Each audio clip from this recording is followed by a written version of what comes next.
ನಾವೆಲ್ಲರೂ ಥಿಂಕ್ ಮಾಡೋದು ಒಬ್ಬ ಸಕ್ಸಸ್ಫುಲ್ ಪರ್ಸನ್ ಆಗಬೇಕು ಅಂತಾನೆ. ಇವಾಗ ನಾವು ಸಕ್ಸಸ್ಫುಲ್ ಆಗಬೇಕು ಅಂತ ಹೇಳಿದ್ರೆ ನಾವು ಕೆಲವು ವಿಷಯಗಳನ್ನ ನಮ್ಮ ಲೈಫಲ್ಲಿ ಅಳವಡಿಸ್ಕೊಳ್ಬೇಕಾಗತ್ತೆ. ಎಕ್ಸಾಂಪಲ್, ನಾವೇನೋ ಒಂದು ವರ್ಕ್ ಮಾಡ್ತೀವಿ ಅಂತ ಹೇಳಿದ್ರೆ ಫೋಕಸ್ ಎಷ್ಟಿದೆ ಆ್ಯಂಡ್ ಕನ್ಸಿಸ್ಟೆನ್ಸಿ ಎಷ್ಟಿದೆ ಆ್ಯಂಡ್ ಎಷ್ಟು ಹಾರ್ಡ್ ವರ್ಕ್ ಮಾಡ್ತಾ ಇದ್ದೀವಿ ಅನ್ನೋದು ತುಂಬ ಇಂಪಾರ್ಟೆಂಟ್ ಆಗುತ್ತೆ.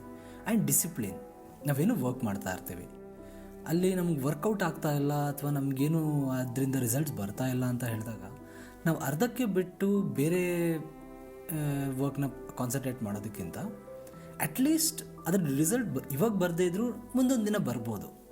ಸೊ ಅದ್ರ ಮೇಲೆ ನಾವು ವರ್ಕ್ ಮಾಡ್ತಾ ಹೋದಾಗ ಏನಾಗುತ್ತೆ, ಅಟ್ಲೀಸ್ಟ್ ನಾವು ಹಾಕಿರೋ ಎಫರ್ಟ್ಗಾದ್ರೂ ರಿಸಲ್ಟ್ಸ್ ಬರೋಕ್ಕೆ ಸ್ಟಾರ್ಟ್ ಆಗುತ್ತೆ. ನಾವೇನು ಅನ್ಕೊಬಿಡ್ತೀವಿ, ಹೇ ಬಿಡು ಸುಮ್ಮನೆ ಟೈಮ್ ವೇಸ್ಟ್ ಮಾಡ್ತಾ ಇದ್ದೀವಿ, ನಾವು ಅಷ್ಟೆಲ್ಲ ಎಫರ್ಟ್ ಹಾಕಿ ಅಲ್ಲೇನು ನಮ್ಗೆ ರಿಸಲ್ಟ್ಸ್ ಬರ್ತಾ ಇಲ್ಲ ಅಂತ ಅಂದ್ಕೊಂಡಿರ್ತೀವಿ.